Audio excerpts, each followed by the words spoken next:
पिता परमेश्वर और प्रभु यीशु मसीह के नाम में आप सबका स्वागत है। हम जारी रखते हैं हमारी क्लास नंबर 7 अति पवित्र विश्वास के विषय में जो हमारी पढ़ाई चल रही है। पिछली बार हमने देख लिया प्रेरित यूहन्ना के कहने का मतलब कि आत्मा, हर एक आत्मा का विश्वास न कर लो बल्कि आत्मा को परखो। और हमने देखा एक उदाहरण बाइबल में से जिनको प्रेरित पौलुस बड़े नोबल लोग बोलते हैं, उनको बहुत अच्छे लोग बोलते हैं। प्रेरितों का काम 17वां अध्याय 11वें वचन में, वो इसलिए कि वो पवित्र शास्त्र में ढूंढ कर पढ़ते थे। पढ़िए प्रेरितों का काम 17वां अध्याय और 11वां वचन। ये लोग तो थिस्सलुनीके के यहूदियों से भले थे और उन्होंने बड़ी लालसा से वचन ग्रहण किया और प्रतिदिन पवित्र शास्त्रों में ढूंढते रहे कि ये बातें ऐसी ही हैं कि नहीं। तो ये बड़े सावधान थे कि इनको जो सिखाया जा रहा है या ये जो सीख रहे हैं, क्या उनका जिक्र पवित्र शास्त्र में है या नहीं है। तो हमें भी ऐसे ही बनना है प्यारे भाई और बहनों, कि जब भी हमें कोई कोई भी शिक्षा दे रहा है,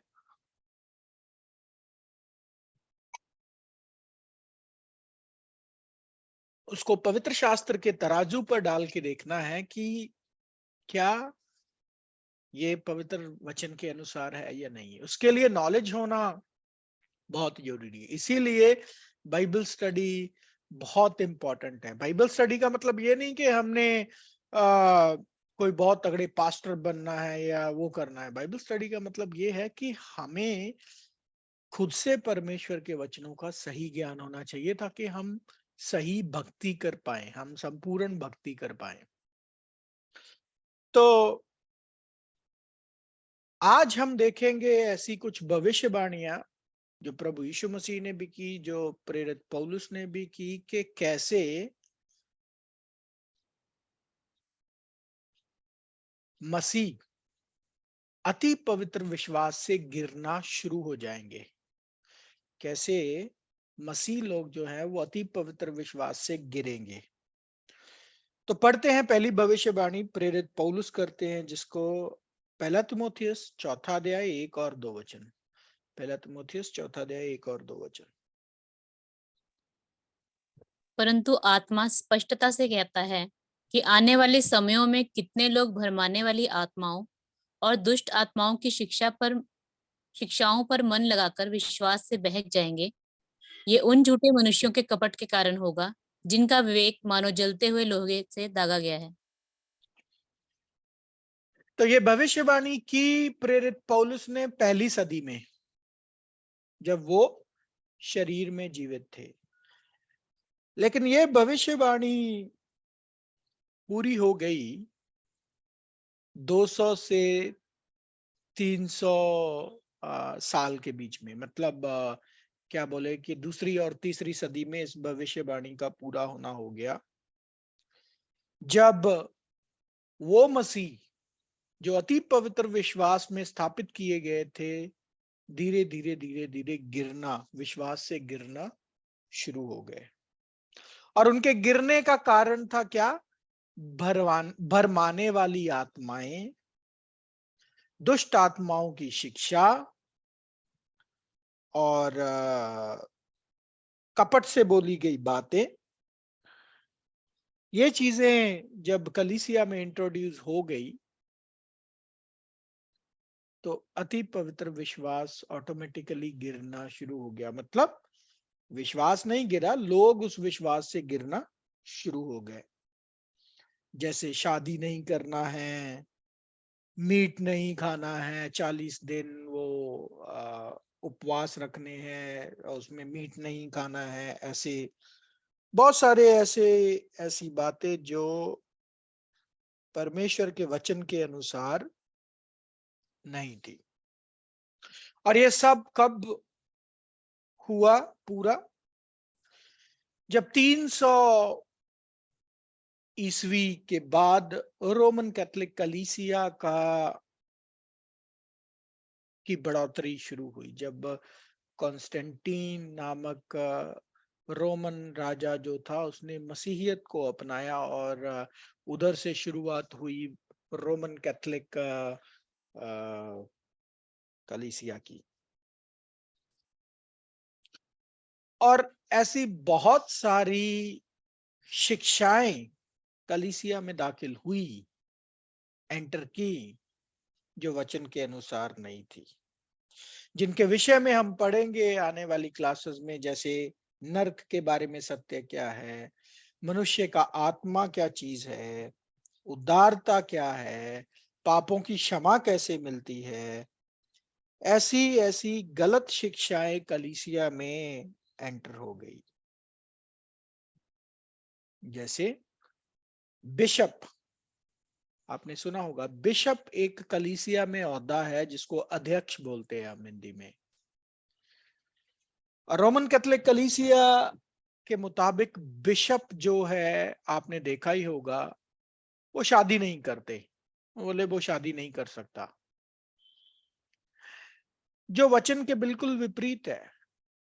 वचन में बिशप की शादी के विषय में क्या वचन बोलता है, पढ़ते हैं। पहला तिमोथियस 3 अध्याय 2 वचन। यह आवश्यक है कि अध्यक्ष निर्दोष और एक ही पत्नी का पति, संयमी, सुशील, सभ्य, अतिथि सत्कार करने वाला और सिखाने में निपुण हो। तो बिशप, इंग्लिश में वचन अगर आप देखो, इसको बिशप बोलते हैं।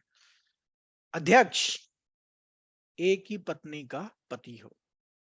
तो ये कहां से शिक्षा आ गई कि फिर जो शादी नहीं करनी है? तो स्क्रिप्चरल नहीं है।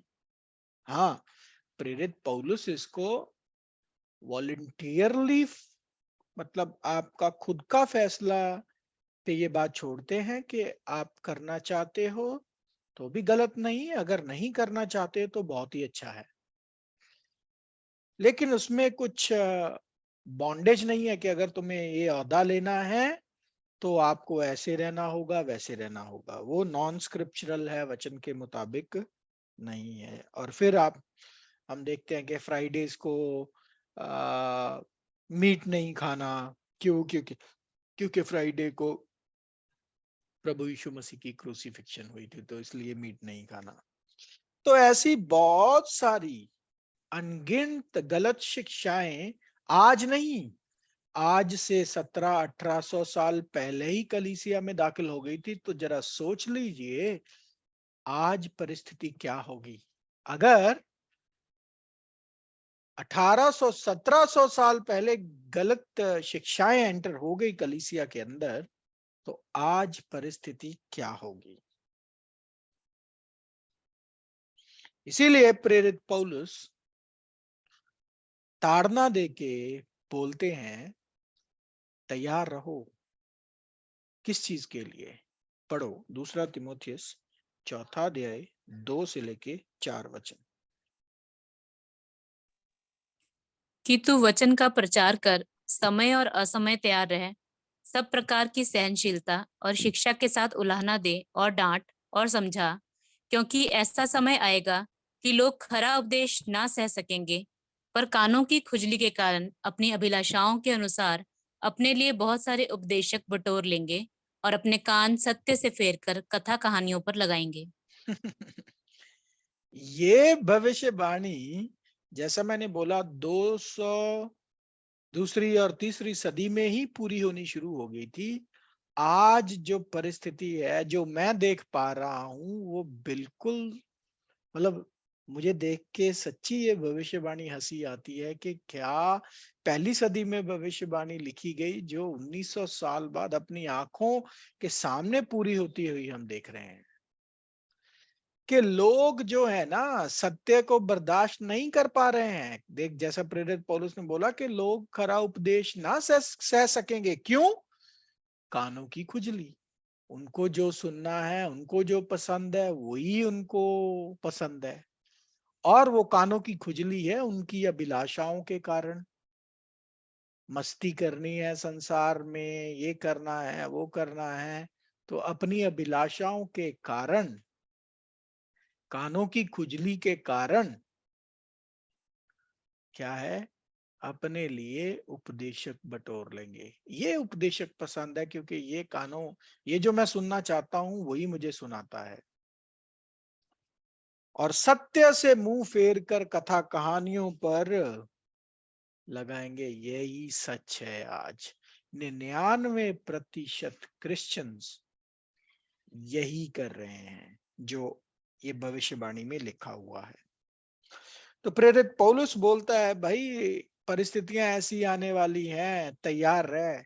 समय बेसमय मत देख, चाहे तेरे लिए कंफर्टेबल है चाहे नहीं है, जहां पे भी तुम्हें जैसा भी जिधर भी मौका मिले, प्रचार करने से रुक मत, क्योंकि ऐसी आगे परिस्थितियां आने वाली हैं। तो प्यारे भाई और बहनों, ये भविष्यवाणी आज हम अपनी आंखों के सामने पूरी होते देख रहे हैं। तो याद रखो, चर्च का इतिहास, चर्च की शुरुआत, शुरू में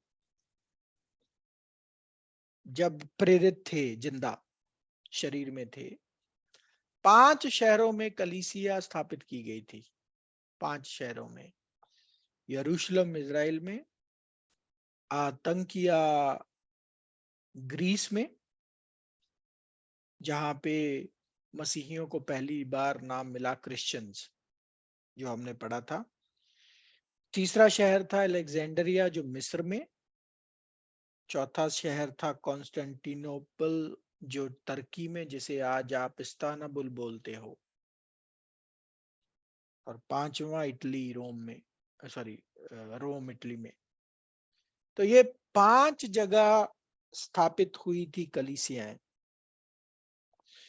और इन कलीसियाओं का जो ऑफिस होता था उसको हैंडल करते थे प्रेरित, जिनको बिशप बोला जाता था। और बिशप के विषय में, बिशप का मतलब क्या होता है, चीफ सर्वेंट, मतलब मुख्य सेवक, मुख्य दास। प्रेरित यूहन्ना, प्रेरित पौलुस, इन लोगों ने ऐसे ही इन ऑफिसेज में काम किया। तो इन्होंने ऐसा काम करते हुए, जब प्रेरितों ने किया ये काम, कोई स्पेशल टाइटल नहीं लिए इन्होंने, कोई स्पेशल ओहदे नहीं लिए। जैसे हम देखते हैं यूहन्ना के बाद, यूहन्ना अपने आप को कैसे संबोधित करता है, प्रकाशित वाक्य 1 अध्याय 9 वचन, मैं यूहन्ना जो तुम्हारा भाई और यीशु के कलेश और राज्य और धीरज का तुम्हारा सहभागी। तो यूहन्ना बोलता, मैं तुम्हारा भाई, प्रभु का सबसे प्यारा चेला, प्रभु की मौजूदगी में रहा, प्रकाशित वाक्य जैसी मिस्टीरियस किताब परमेश्वर ने लिखने के लिए उसे चुना। वो अपने आप को बोलता, मैं यूहन्ना तुम्हारा भाई। पौलुस की एग्जाम्पल देखते हैं, पौलुस अपने आप को कैसे संबोधित करता है। फिलिपियों 1 अध्याय 1 वचन, मसीह यीशु के दास पौलुस और तिमोथियस की ओर से सब पवित्र लोगों के नाम जो मसीह यीशु में होकर फिलिपी में रहते हैं, अध्यक्षों और सेवकों समेत। तो वो अपने आप को संबोधित करता है प्रभु यीशु मसीह के दास। लेकिन आजकल के मॉडर्न सेवक ने अपने लिए नाम चुन लिए हैं, खास स्पेशल, जो स्पेशल थे बिब्लिकली। जैसे मैंने आपको पहले भी बोला था, अपोस्टल। कोई अपने आप को अपोस्टल बोलता है, जबकि हम वचन में देख चुके हैं कि अपोस्टल 12 ही है, 13वां कोई अपोस्टल नहीं है। तो अपनी मर्जी से वो टाइटल ले लिया अपोस्टल। या रेवरेंड, REV आपने देखा होगा, बहुत बार लिखा होगा, पढ़ा देखा होगा कि REV डॉट ये नाम वो नाम ऐसा नाम, है ना। तो REV का मतलब होता है रेवरेंड। और रेवरेंड जो शब्द है, या रेवरेंड जो ओहदा है, वो परमेश्वर का है, परमेश्वर के लिए। रेवरेंड शब्द का मतलब होता है भयभीत करने वाला, जिसे हमें डर के रहना है। तो क्या आपको लगता है कोई भी मनुष्य जितना मर्जी बड़ा शिक्षक हो जाए, जितना मर्जी बड़ा पास्टर हो जाए, वो रेवरेंड हो सकता है, जिससे डरने की जरूरत है, भयभीत होने की जरूरत है? तो ये रेवरेंड शब्द पहले कहाँ पे किसके लिए इस्तेमाल हुआ है वो पहले पढ़ लेते हैं। भजन संगीता 111वां अध्याय और 9 वचन। भजन संगीता 111 और 9 वचन।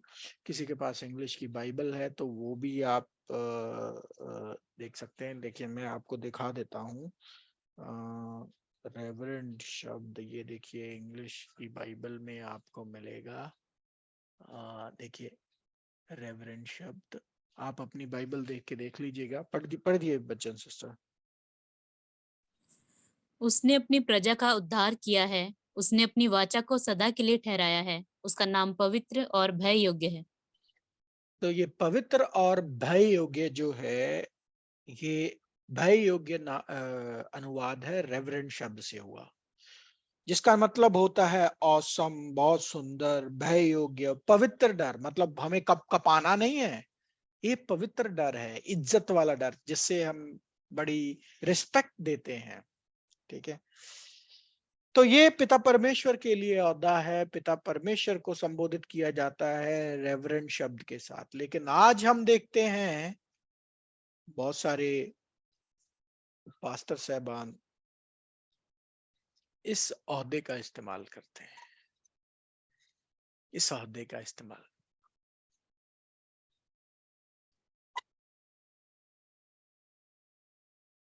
प्रभु यीशु मसीह ने आपको छोटा भाई बोला है और मैं बोला मैं तुम्हारा बड़ा भाई। तो भाई भाई बहन में क्या प्रॉब्लम है? इतने बड़े ओहदे और इतना बड़ा कि मैं ये आप ये क्यों? और वो भी ऐसे ओहदे जो परमेश्वर के लिए हैं। रेवरेंड शब्द परमेश्वर के लिए उचित और योग्य शब्द है। लेकिन क्या वो किसी भी इंसान के लिए इस्तेमाल हो सकता है? बिल्कुल नहीं। उस शब्द को, कुछ भी परमेश्वर के टाइटल को इस्तेमाल करना शर्मिंदगी और निंदा की बात है। लेकिन आज लोग इस्तेमाल कर रहे हैं। तो सोचिए, सृष्टि का रचने वाला परमेश्वर, जिसने जो जो तारों को नाम लेके बुलाते हैं, जिनके सामने पृथ्वी एक बाल्टी में तुपके के समान है, जिसने इस ब्रह्मांड को रचा, क्या ही वो परमेश्वर है। जिसने इस मनुष्य शरीर को बनाया, देखिए ये शरीर कैसे फंक्शन करता है। एक समय पे जाके तो डॉक्टर्स भी हाथ खड़े कर देते कि भाई बस, अब हमारे बस की बात नहीं है।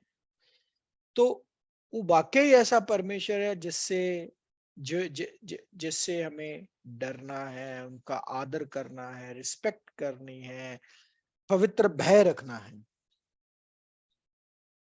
लेकिन आज वो टाइटल को इस्तेमाल किया जा रहा है बड़ा कॉमनली। कई लोग तो कई लोग लिखते हैं REV, कई लोग लिखते हैं होली REV, मतलब पवित्र रेवरेंड। कई लोग लिखते हैं मोस्ट होली रेवरेंड। कई लोग लिखते हैं मोस्ट होली होली होली रेवरेंड। 3 बार होली होली होली।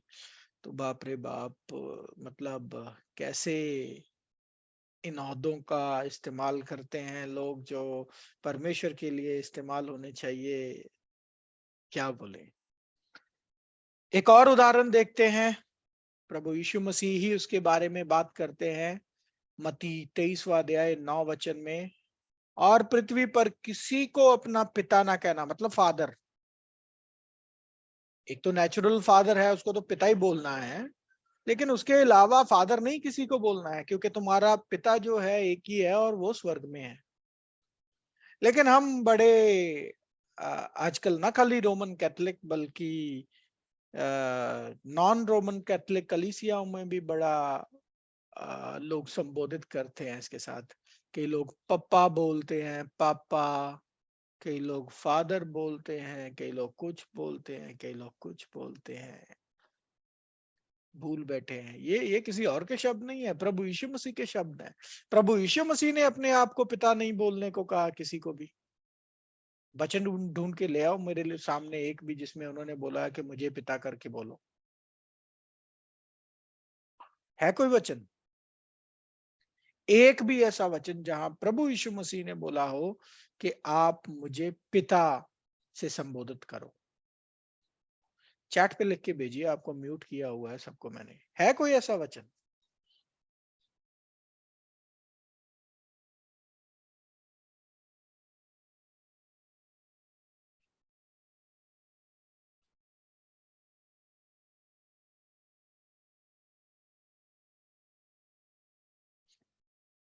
लेकिन उसके बावजूद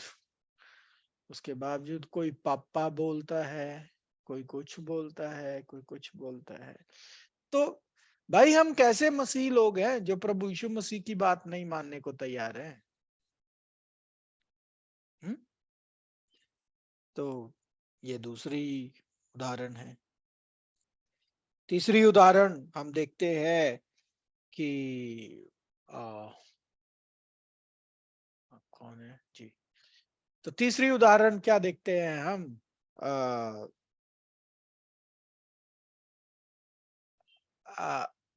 बड़ी बड़ी कलीसियाओं को चलाने वाले ये बोलते हैं या जस्टिफाई करते हैं या बताते हैं कि भाई कलीसिया का मैं हेड हूं, ये मेरी कलीसिया है। बड़ी कॉमन बात सुनी होगी आपने, ये मेरी कलीसिया है। किसकी कलीसिया है एक्चुअल में? कलीसिया का हेड कौन है? जो तो प्रभु की कलीसिया है उसका हेड तो प्रभु यीशु मसीह है। बाकी जो अपनी अपनी जिन्होंने कलीसिया खोली हुई है, हाँ वो उन कलीसियाओं के हेड हो सकते हैं, लेकिन वो प्रभु की कलीसिया नहीं हो सकती, क्योंकि प्रभु की कलीसिया में हेड प्रभु यीशु मसीह है। पढ़ लीजिए एफेसियों पहला अध्याय 22 और 23 वचन। और सब कुछ उसके पांवों तले कर दिया और उसे सब वस्तुओं पर शिरोमणि ठहराकर कलीसिया को दे दिया। ये उसकी देह है और उसकी परिपूर्णता है, जो सब में सब कुछ पूर्ण करता है। तो ये साफ साफ वचन बताता है कि कलीसिया का शिरोमणि, कलीसिया का हेड प्रभु यीशु मसीह है। अगर कोई कलीसिया है तो वो प्रभु की कलीसिया है, ना वो मेरी है, ना वो आपकी है, ना किसी और की है।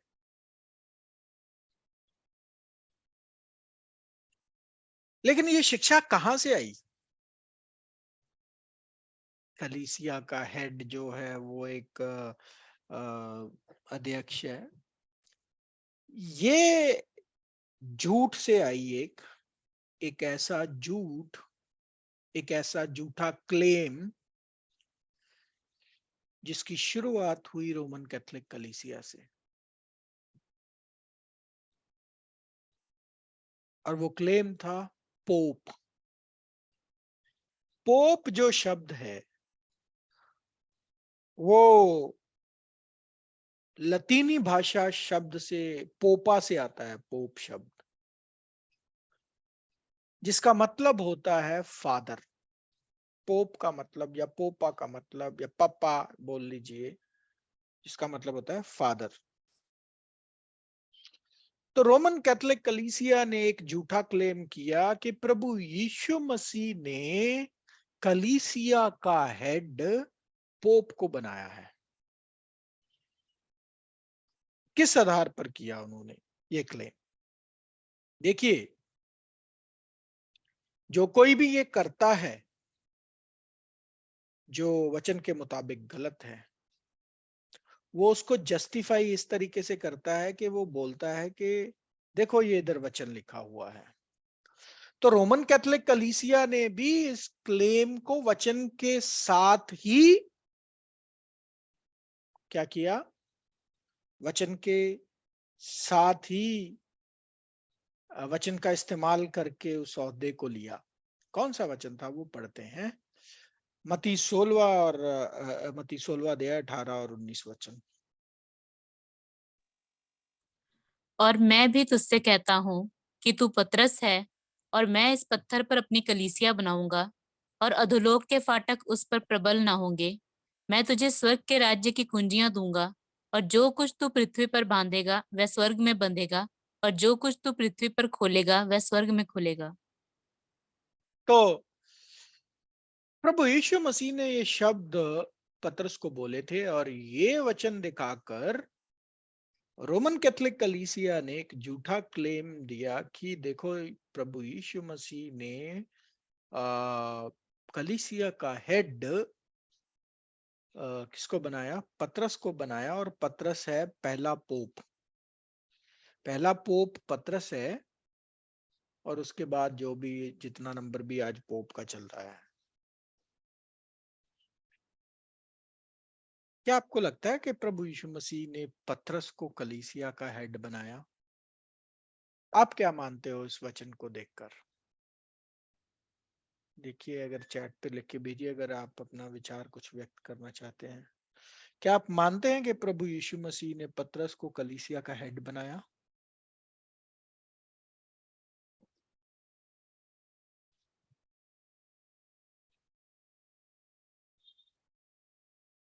हम्म?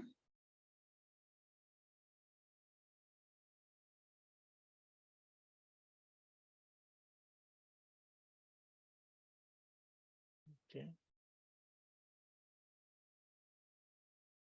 जी नहीं, बिल्कुल। प्रभु यीशु मसीह ने पतरस को कलीसिया का हेड नहीं बनाया। अगर हेड बनाया होता तो 2 वचन बाद ऐसा ना बोलते, शैतान मेरे से दूर हो जा। 22 और 23 वचन पढ़ लीजिए। अभी 2 मिनट बाद प्रभु यीशु मसीह क्या बोलते हैं पतरस को, देखिए। इस पर पतरस उसे अलग ले जाकर डांटने लगा, हे प्रभु परमेश्वर न करे, तुझ पर ऐसा कभी न होगा। उसने फिरकर पतरस से कहा, हे शैतान मेरे सामने से दूर हो, तू मेरे लिए ठोकर का कारण है, क्योंकि तू परमेश्वर की बातें नहीं पर मनुष्य की बातों पर मन लगाता है। वो पतरस, अगर हम उनके तर्क वितर्क से जाएं, वो पतरस जिसको अभी 2 मिनट पहले प्रभु बोलते कि मतलब प्रभु अगर उसको बनाते हैं कलीसिया का हेड, अगर हम मान ले तो 2 मिनट बाद क्या बोलते? शैतान मेरे से दूर हो जा, तू परमेश्वर के वचनों पर नहीं बल्कि मनुष्य की बातों पर मन लगाता है। स्ट्रेंज नहीं है? तो इस वचन का अर्थ क्या है फिर? प्रभु यीशु मसीह ने पतरस को कलीसिया का हेड नहीं बनाया, क्योंकि कलीसिया का हेड है खुद प्रभु यीशु मसीह। चलो इस बात को समझते हैं, थोड़ा पीछे चलते हैं, क्या उधर हुआ, क्या क्यों प्रभु यीशु मसीह ने ऐसा बोला। पढ़ते हैं 16वां अध्याय 13 से लेके 17 वचन। यीशु कैसरिया फिलिप्पी के प्रदेश में आकर अपने चेलों से पूछने लगा, लोग मनुष्य के पुत्र को क्या कहते हैं? उन्होंने कहा, कुछ तो यूहन्ना बपतिस्मा देने वाला कहते हैं, और कुछ एलिया, और कुछ यर्मिया या भविष्यवक्ताओं में से कोई एक कहते हैं। उसने उनसे कहा, परंतु तुम मुझे क्या कहते हो? शमौन पतरस ने उत्तर दिया, तू जीवते परमेश्वर का पुत्र मसीह है। यीशु ने उसको उत्तर दिया, हे शमौन योना के पुत्र, तू धन्य है, क्योंकि मांस और लोहू ने नहीं परंतु मेरे पिता ने जो स्वर्ग में है ये बात तुझ पर प्रकट की है। तो प्रभु यीशु मसीह ने अपने प्रेरितों से एक क्वेश्चन पूछा कि भाई ये क्या बोलते हैं लोग मेरे बारे में। तो अलग अलग उत्तर आए प्रेरितों से। कोई बोलते हैं कि दुनिया मतलब लोग बोलते हैं ये शायद यूहन्ना बपतिस्मा देने वाला है, कोई बोलता है एलिया है, कोई बोलता है यिर्मयाह है, कोई बोलता है भविष्य वक्ताओं में से एक है। प्रभु बोलते ठीक है, ये तो उनकी बात हुई, तुम क्या बोलते हो मेरे विषय में, तुम क्या समझते हो मैं कौन हूं? तो पतरस जवाब देता है, क्या देता है जवाब? कि तू जीवते परमेश्वर का पुत्र मसीह है। और प्रभु यीशु मसीह फिर पलटकर उसको इसके रिस्पॉन्स में बोलते हैं कि तेरे मुंह से ये बात जो निकली है, ये पिता ने तुम पर प्रकट की है, मांस और लहू ने नहीं। और उसके बाद वो 18 और 19 वचन बोलते हैं कि इस पत्थर पर मैं अपनी कलीसिया की नींव बनाऊंगा। तो अभी कौन से पत्थर पर प्रभु ने बोला कि कलीसिया की नींव बनाऊंगा? वो एक्सप्लेन करने से पहले मैं आपको एक और चीज एक्सप्लेन करता हूं। देखो, नींव कहाँ होती है, ऊपर या नीचे? नींव ऊपर होती है, नीचे होती है?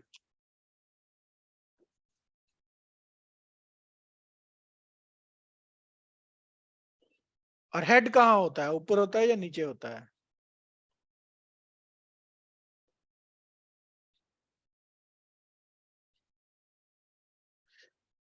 तो भाई, हेड ऊपर, नींव नीचे, तो कैसे प्रभु यीशु मसीह पतरस को हेड बना सकते? तो वो तो बोलते मैं इस पत्थर पर अपनी कलीसिया की नींव रखूंगा। तो नींव तो नीचे होती है और हेड ऊपर होता है, तो कैसे प्रभु यीशु मसीह ने हेड बना दिया पतरस को? प्रभु ने तो बोला कि मैं इस पत्थर पर अपनी कलीसिया की नींव रखूंगा, यही बोला ना 18वें वचन में, 18 और 19 वचन जो है। तो प्यारे भाई और बहनों, प्रभु यीशु मसीह ने जो बोला इधर, ठीक है, वो पतरस को नहीं बोला, वो पतरस के मुंह से निकली हुई बातों को बोला। पतरस के मुंह से निकली क्या? सच्चाई, सत्य, कि तू जीवते परमेश्वर का पुत्र मसीह। उन दिनों में चैलेंज यही था कि इजरायली प्रभु यीशु मसीह को मसीह नहीं मान रहे थे, लेकिन पतरस के मुंह से ये बात जब निकली, प्रभु ने बोला ये बात सत्य है, ये बात तुम पर शरीर से नहीं प्रकट हो सकती, ये आत्मा से प्रकट हुई है। और ये बात जो तुमने बोली है, ये होगी कलीसिया की नींव, ये होगी कलीसिया की नींव। यानी कि सत्य है कलीसिया की नींव। क्या है नींव कलीसिया की? सत्य, जिसको हम बोलते तेरा वचन सत्य है। सत्य है कलीसिया की नींव। और सत्य कौन है पता है आपको? सत्य किसका नाम है? बता सकता है कोई किसका नाम है सत्य?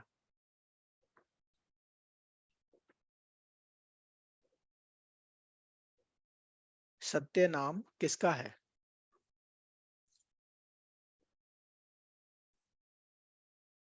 यस, यीशु का नाम है सत्य। राह, सत्य, जीवन, प्रभु यीशु मसीह ने बोला मैं हूं, है ना? तो सत्य नाम किसका? प्रभु यीशु मसीह का। कलीसिया की नींव है प्रभु यीशु मसीह, कलीसिया का हेड है प्रभु यीशु मसीह। किसी को नहीं प्रभु यीशु मसीह ने कलीसिया का हेड बनाया, वो उसके मुंह से निकली हुई सच्चाई को नींव बनाया। वो भी नींव, हेड नहीं, नींव बनाया। हेड ऊपर होता है, नींव नीचे होती है। तो पढ़ लेते हैं साफ साफ वचन में, पहला तिमोथियस 3 अध्याय 15वां वचन। कि यदि मेरे आने में देर हो तो तू जान ले कि परमेश्वर के घराने में जो जीवते परमेश्वर की कलीसिया है और जो सत्य का खंभा और नींव है, कैसा बर्ताव करना चाहिए। आ कलीसिया क्या है? सत्य का खंभा और उसकी नींव। सत्य है नींव कलीसिया की। और वो नींव कौन है? पहला कुरिन्थिया 3 अध्याय 11वां वचन। क्योंकि उस नींव को छोड़ जो पड़ी है और वह यीशु मसीह है, कोई दूसरी नींव नहीं डाल सकता। तो देखिए, वो नींव कोई और नहीं, प्रभु यीशु मसीह है। प्रभु यीशु मसीह सत्य है, सत्य शब्द है, परमेश्वर का वचन है।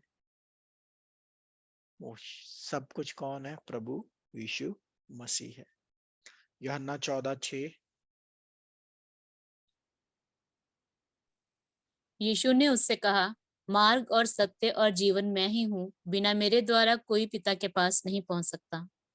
मार्ग और सत्य और जीवन मैं ही हूं, प्रभु यीशु मसीह बोलते हैं।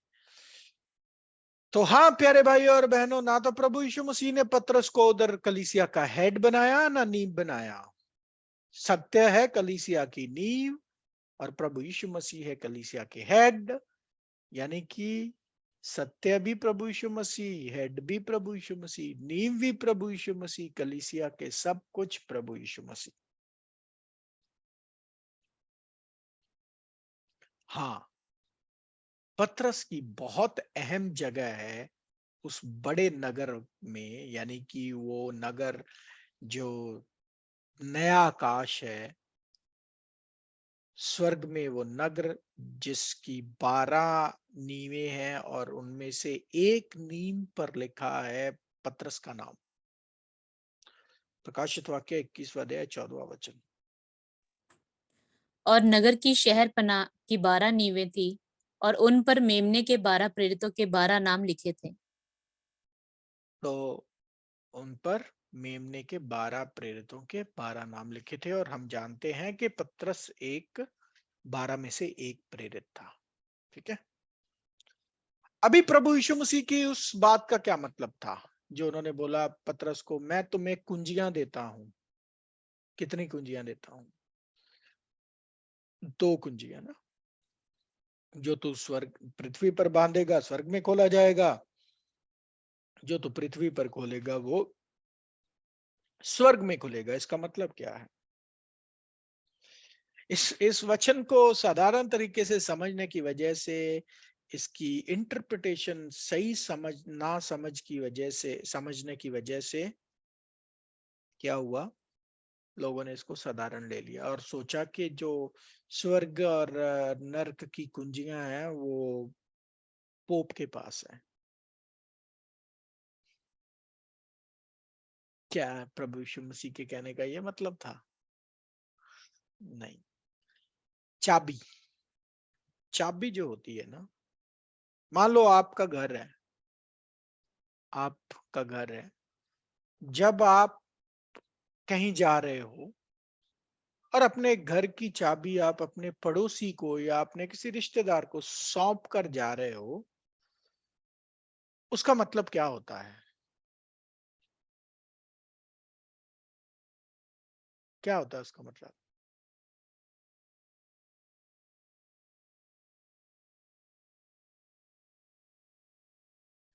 कि आप उसको अपने घर का अधिकार देके जा रहे हो।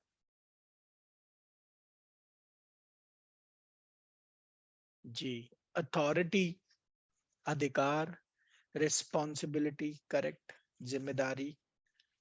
तो की जो है, चाबी जो है, वो सिंबल है, चिन्ह है, और उस चिन्ह का मतलब है अथॉरिटी या अधिकार। तो प्रभु यीशु मसीह ने पतरस को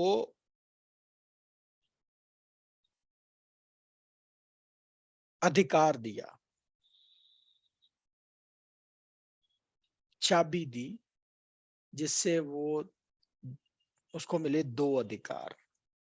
वो चाबी क्या थी? कि कलीसिया में एंट्रेंस,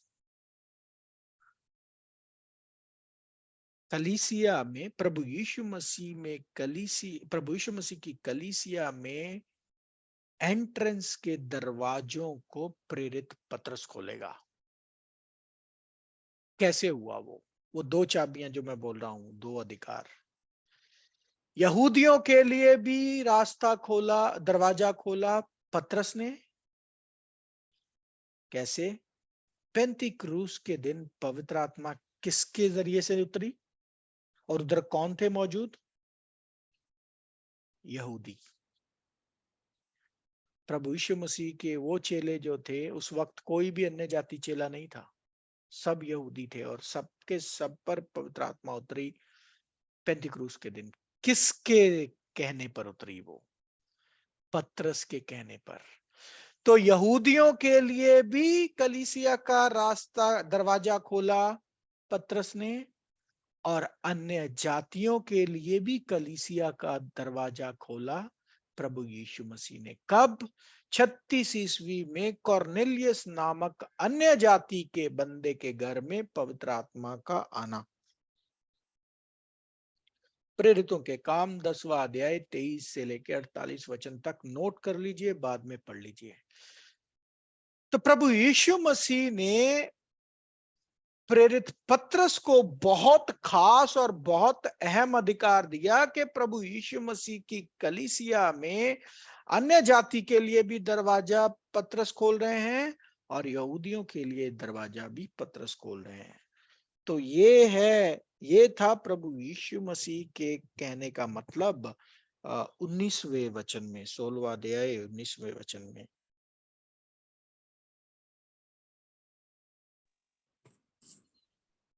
अब हम दो दृष्टांतों की पढ़ाई करेंगे।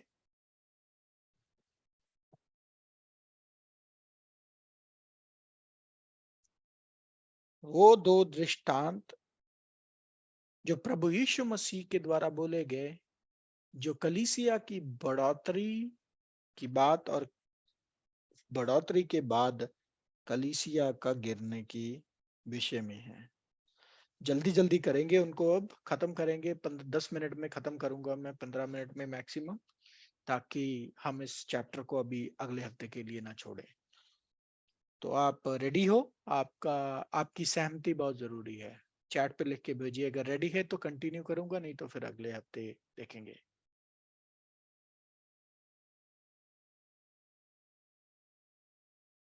ओके, बाकी ओके, फाइन जी। तो चलिए पढ़ते हैं वो दृष्टांत, मत्ती 13वां अध्याय 31 और 32 वचन। उसने उन्हें एक और दृष्टांत दिया। स्वर्ग का राज्य राई के एक दाने के समान है, जिसे किसी मनुष्य ने लेकर अपने खेत में बो दिया। वह सब बीजों में से छोटा तो है, पर जब बढ़ जाता है तब सब साग पात से बड़ा हो जाता है और ऐसा पेड़ हो जाता है कि आकाश के पक्षी आकर उसकी डालियों पर बसेरा करते हैं। तो प्रभु यीशु मसीह ने बड़ा अजीब दृष्टांत बोला। सरसों, राई जिसे हम सरसों बोलते हैं, सरसों का बीज बहुत छोटा बीज होता है, लेकिन वो कभी पेड़ नहीं बनता। पौधा होता है जिसकी हाइट हो सकती है मैक्सिमम 4 फीट तक, 5 फीट तक, लेकिन वो पेड़ नहीं बनता। और सरसों के पौधे के ऊपर पक्षी कभी अपने घोंसले नहीं बनाते। कभी ऐसा होता देखा है आपने? कभी ऐसा हो सकता है? ऐसा संभव है? तो ये क्या बात है? प्रभु ने इधर क्या बोली? देखिए, यही इसीलिए बोलते हैं हम, इसको साधारण भाषा में लेना नहीं है। ये दृष्टांत है तो इसका मतलब देखना है दृष्टांत के रूप में। सरसों का पौधा होता है, पेड़ नहीं तो। लेकिन प्रभु ने बोला है तो सत्य बोला, कुछ तो बात है ना इसमें। तो क्या बात है उसको समझते हैं। चलो इस दृष्टांत का मतलब समझते हैं। प्रभु बोलते स्वर्ग का राज्य, जब जब स्वर्ग का राज्य का जिक्र आता है, आप देखो जाके, प्रभु के ऐसे 7 दृष्टांत है जिनके बारे में उन्होंने बोला स्वर्ग का राज्य ऐसा है, स्वर्ग का राज्य वैसा है। जब स्वर्ग का राज्य, उसका मतलब कलीसिया। बोलते एक राई के दाने के समान, यानी राई का दाना मतलब कलीसिया की शुरुआत बहुत छोटी। जैसे राई का दाना ना आपको दिखेगा भी नहीं, अगर गिर जाए तो उसको ढूंढना हो ना तो दिखेगा भी नहीं। तो मतलब कलीसिया की शुरुआत बहुत छोटी सी थी। कितनी? राई के दाने के समान। कितने लोग? 12 लोग, 12 चेले प्रभु यीशु मसीह के, और कुछ और चेले उनके। तो बोलते स्वर्ग का राज्य एक दाने, राई के दाने के समान, जिसे एक मनुष्य ने लिया। वो एक मनुष्य कौन? प्रभु यीशु मसीह। प्रभु यीशु मसीह ने कटनी का काम, बोने का काम शुरू किया। और बाद में जिम्मेदारी सौंप दी अपने प्रेरितों को भी। वो आप जानते हो, उसके उसमें मैं जाऊंगा नहीं। तो कहां बीजा वो राई के दाने को? खेत में। खेत क्या है? मत्ती 13वां अध्याय 38 वचन में पढ़ लेते हैं। खेत का मतलब क्या है? अनुवाद बाइबल का बाइबल के बीच में है, पढ़िए। खेत संसार है, अच्छा बीज राज्य की संतान और जंगली बीज दुष्ट की संतान है। तो खेत क्या है? संसार। तो प्रभु यीशु मसीह ने बीज लिया और संसार में बो दिया, लेकिन जब वो बड़ा, ये बीज क्या था? सुसमाचार, खुशखबरी, सुसमाचार। लेकिन जब वो बीज बड़ा बोलते, तो उसकी ग्रोथ, जो उसकी बढ़ोतरी हुई, वो अनयूजुअल। अनयूजुअल मतलब हैरान करने वाली ग्रोथ। मतलब क्या? कि अगले 1000 साल तक मसीहियत इतनी फैल गई, इतनी फैल गई कि आज आप देखो, अगर 1/3 हिस्सा वर्ल्ड में क्रिश्चियंस हैं, सबसे ज्यादा गिनती किसकी है संसार में? क्रिश्चियंस की है। ये है अनयूजुअल ग्रोथ, जिसके लिए प्रभु यीशु मसीह ने उसको पौधा नहीं बोला, बल्कि पेड़ बोला। बोले मसीहियों की संख्या, मसीहियत की संख्या इतनी हो गई कि वो पौधा ना रह के वो पेड़ बन गया। मतलब अनयूजुअल ग्रोथ हुई कलीसिया की। फिर क्या हुआ? जब अनयूजुअल ग्रोथ हुई, बहुत ज्यादा क्रिश्चियनिटी फैल गई, तो उधर कौन आना शुरू हुआ? आकाश के पक्षी। आकाश के पक्षियों का मतलब क्या है? आपने देखा ही है। आकाश, तीसरे आकाश का मतलब क्या है? टाइप करके भेजिए जल्दी जल्दी। तीसरे आकाश का मतलब क्या होता है?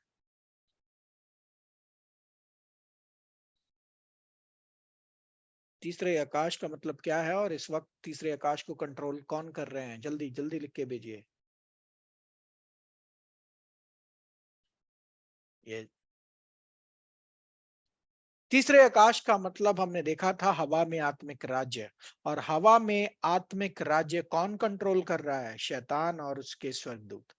तो क्या हुआ कि शैतान के द्वारा कलीसिया में भेज दिए गए स्वार्थी मंशा रखने वाले लोग, स्वार्थी मंशा या गलत इच्छा या गलत भावनाएं रखने वाले लोग कलीसिया में एंटर हो गए, जो शैतान ने इंप्यूट किया था, या शैतान के कैरेक्टर वाले, या शैतान के स्वभाव वाले। तो कलीसिया में दाखिल हो गए और क्या कर लिया? बसेरा बना लिया उधर, घोंसले बना लिए। नहीं, लूसीफर नहीं, लूसीफर नहीं। लूसीफर को जरूरत नहीं, जब तक हमारे जैसे लोग हैं ना, लूसीफर को कुछ करने की जरूरत नहीं है। लूसीफर लोगों को ही इस्तेमाल करता है। तो आकाश के पक्षी यानी शैतान के नुमाइंदे कलीसिया में एंटर हुए, और कलीसिया में एंटर होके तकड़े ओहदों पर हुए, तकड़े ओहदों पर आ गए। तो मतलब पेड़ पर उन्होंने बसेरे बना लिए, तकड़े ओहदे ले लिए, और गलत शिक्षा की एंट्री कलीसिया में हो गई।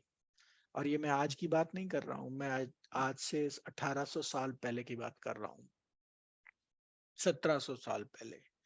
तो उसी वक्त गलत शिक्षा की एंट्री कलीसिया में हो गई थी। आज क्या परिस्थिति होगी, जरा सोच लीजिए। तो परिस्थिति ये हुई कि आज 5000 से ज्यादा डिनोमिनेशन है मसीहियत में। एकता है नहीं, विश्वास अलग अलग है। तो ये था दृष्टांत प्रभु यीशु मसीह का, और ये है इसका अर्थ।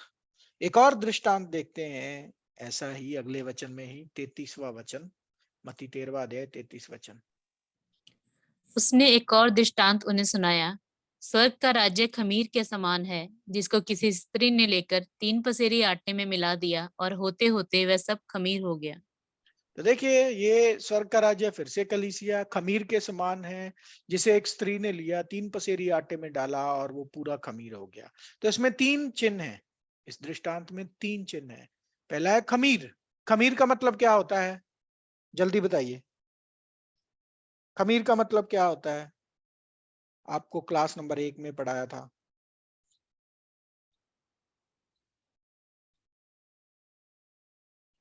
खमीर का मतलब क्या होता है? यस, गलत शिक्षा।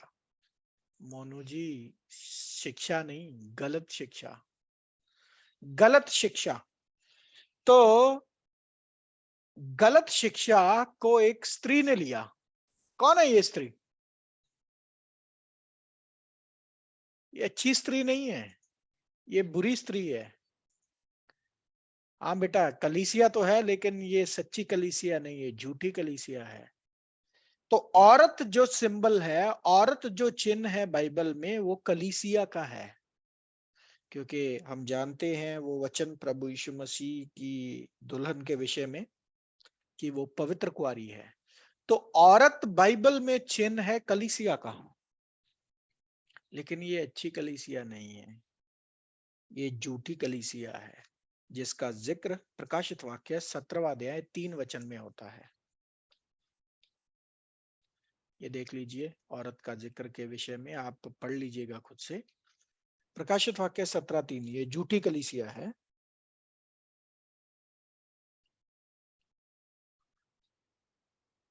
जल्दी जल्दी जल्दी। तब वह मुझे पवित्र आत्मा में जंगल को ले गया। मैंने लाल रंग के पशु पर, जो निंदा के नामों से भरा हुआ था और जिसके 7 सिर और 10 सींग थे, एक स्त्री को बैठे हुए देखा। तो ये स्त्री कौन है? झूठी कलीसिया। झूठी कलीसिया ने गलत शिक्षा ली और 3 पसेरी आटे में डाल दी। वो 3 पसेरी आटा क्या है? वो 3 जो कलीसिया के खंबे हैं, उन तीनों में गलत शिक्षा मिलाई है। वो 3 कलीसिया के खंबे कौन से हैं? पहला कुरिन्थियों 13वां अध्याय 13वां वचन। पर अब विश्वास, आशा, प्रेम, ये तीनों स्थायी हैं, पर इनमें सबसे बड़ा प्रेम है। ये हैं 3 खंबे जी। विश्वास, आशा, प्रेम। इन तीनों के बीच में गलत शिक्षा, इन तीनों के मतलब को बदल दिया शैतान के द्वारा इम्प्यूट किए गए, घुसाए गए कलीसिया में लोगों ने। गलत शिक्षा पूरी तरह ऐसे फैली कि वो बोलता पूरा खमीर हो गया। अब ये 3 का मतलब क्या है? पहले बोलता विश्वास। कौन सा विश्वास? अति पवित्र विश्वास। प्रेरित पौलुस ने भविष्यवाणी की, प्रभु यीशु मसीह ने भविष्यवाणी की कि कानों की खुजली के कारण लोग खरी शिक्षा न सह पाएंगे, अपनी अभिलाषाओं के चलते अपने लिए खुद से ढूंढ लेंगे वो जो उनकी कानों की खुजली मिटाए। तो कहने का मतलब, अति पवित्र विश्वास से गिर गए लोग, मन गढ़ंत कहानियों पर मन लगाकर, वचनों को ढूंढ ढांड नहीं करने की वजह से, जिसके विषय में परमेश्वर ने बोला, होशे में बोले, मेरी प्रजा बिना ज्ञान के नाश हो रही है। तो विश्वास, अति पवित्र विश्वास में बहुत मिलावट हुई और लोग अति पवित्र विश्वास से गिर गए, यानी बहुत सारी गलत शिक्षा आ गई। उसके बाद आशा। आशा क्या है? आज जो आप मसीहियत के मायने समझते हो वो नहीं है आशा। आशा है ये, आ,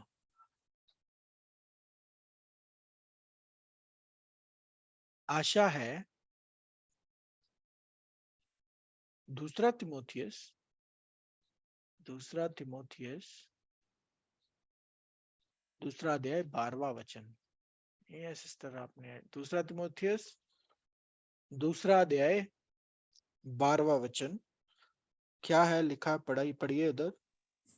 यदि हम धीरज से सहते रहेंगे तो उसके साथ राज्य भी करेंगे। यदि हम उसका इनकार करेंगे तो वह भी हमारा इनकार करेगा।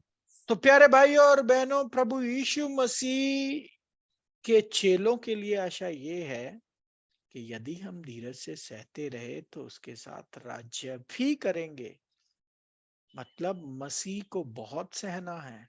प्रेरित पौलुस प्रेरितों के काम में बोलता है, बहुत कलेश सहकर हमें दाखिल होना होगा राज्य में। लेकिन उसके आज मायने बदल दिए मसीहियों ने गलत शिक्षा की चलते।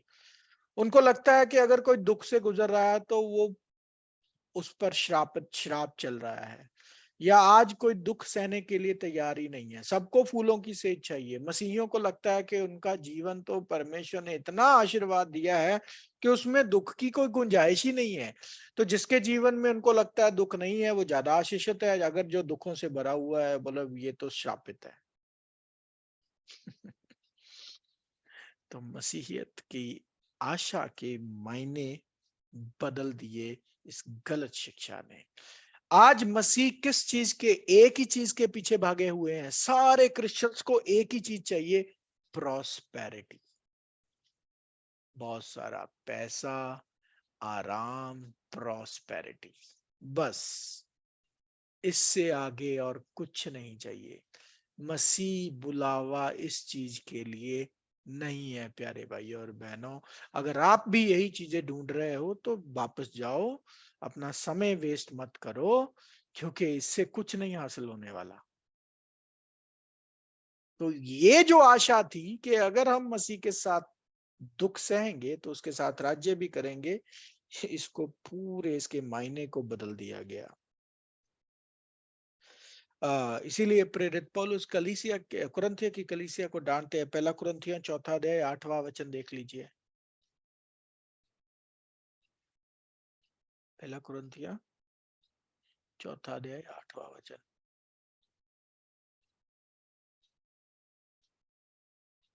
हाँ।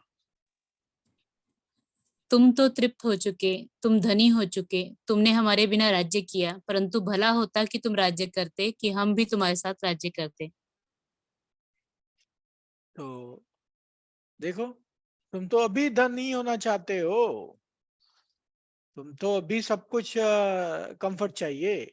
अच्छा होता तब प्राप्त करते जब उनको मिलता, मतलब जब प्रभु का राज्य आता, जब पुनरुत्थान होता। तो ये आशा, इसको बदल दिया गलत शिक्षा से। प्रॉस्पेरिटी की का प्रचार शुरू हुआ, अच्छाइयों का, चंगाइयों का, चमत्कारों का प्रचार शुरू हुआ।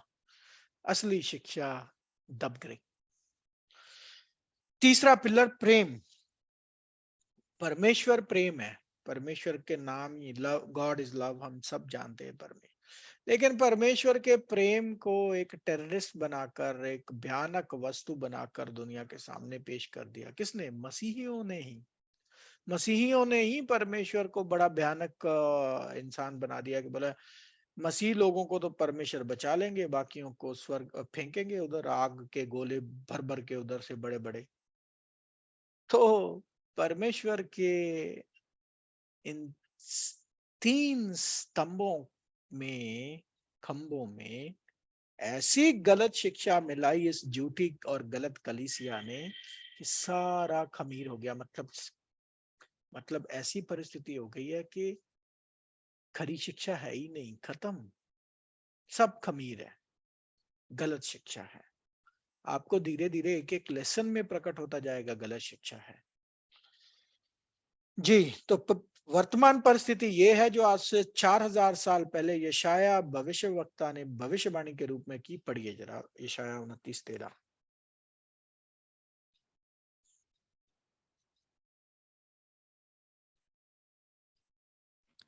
प्रभु ने कहा, ये लोग जो मुंह से मेरा आदर करते हुए समीप आते, परंतु अपना मन मुझसे दूर रखते हैं, और जो केवल मनुष्य की आज्ञा सुन सुनकर मेरा भय मानते हैं। ये है परिस्थिति। मुंह पे गाने इतने बड़े बड़े, all to Jesus I surrender, ऐसे गाएंगे भाई, आपकी आंखों में, मेरी आंखों में भी आंसू आ जाते हैं। वाह क्या गा रहे हैं यार, इतने सुंदर सुंदर गाने। हाँ, लेकिन मन भी दूर, शिक्षा से भी दूर, शिक्षा में कोई इंटरेस्ट नहीं। खास करके मैंने बहुत सारे ऐसे उदाहरण देखे हैं बड़ी बड़ी कलीसियाओं में, क्वायर में हिस्सा लेने वाले, जब म्यूजिक चलता है तो उनके पांव थिरकते हैं, डांस करेंगे, क्वायर में बड़े ऐसे गाने गाएंगे। ओ हो, जब परमेश्वर का वचन शुरू हो जाता है तो कोई कोना ढूंढते यार, क्यों बोर कर रहा है यार, ये हमें म्यूजिक में इंटरेस्ट है, वचन में कोई इंटरेस्ट नहीं है। तो ये हालात हैं, परमेश्वर से मन बहुत दूर है। और परिस्थिति ये है, प्रेरितों के काम 28वां अध्याय 22वां वचन। परंतु तेरा विचार क्या है, वही हम तुझसे सुनना चाहते हैं, क्योंकि हम जानते हैं कि हर जगह इस मत के विरोध में लोग बातें करते हैं। इस मत के विरोध में, इस शिक्षा के विरोध में, अति पवित्र विश्वास जो मिला है उसके विरुद्ध में ही बातें होती हैं। तो प्यारे भाई और बहनों, ये सारी भविष्यवाणियां हमारी आंखों के सामने आज पूरी होती हमें दिखाई दे रही हैं, लेकिन लेकिन परमेश्वर का वायदा है कि धर्मी का रास्ते में रोशनी होगी। रोशनी मतलब परमेश्वर का वचन। आपको एक और चीज बता दें, प्रभु यीशु मसीह के चेलों को आतंकिया में नाम मिला था मसीह। आतंकिया से पहले उसको क्या बोलते थे, प्रभु के चेलों को क्या बोला जाता था? पढ़िए प्रेरितों के काम 24वां अध्याय 5 वचन।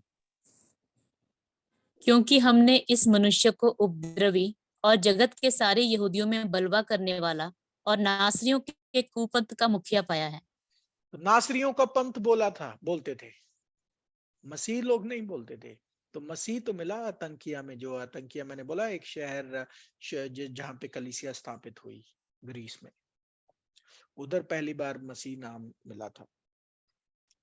तो प्यारे भाई और बहनों, परिस्थिति ये है कि ये शैतान ने कलीसिया में गलत शिक्षा का काम आज से नहीं, प्रेरितों के मौजूद होते समय ही कर दिया था शुरू। लेकिन परमेश्वर का उनसे प्रेम रखने के लिए वायदा है कि उनके चाहे जितना मर्जी घोर अंधकार बाहर हो, लेकिन उनके रास्ते पर रोशनी होगी। वो वायदा पढ़ लेते हैं परमेश्वर की ओर से, नीति वचन 4 अध्याय 18वां वचन। परंतु धर्मियों की चाल भोर प्रकाश के समान है, जिसकी चमक दोपहर तक बढ़ती जाती है। देखिए, तो ये परमेश्वर का वायदा है। परमेश्वर अपने लोगों को उस रोशनी में चलाते हैं। तो प्यारे भाई और बहनों, इसी के साथ क्लास नंबर 7 समाप्त होती है। आशा करते हैं आप लोगों को समझ आई होगी। परमेश्वर ही आप सबकी अगुवाई करें। आमीन। Thank you.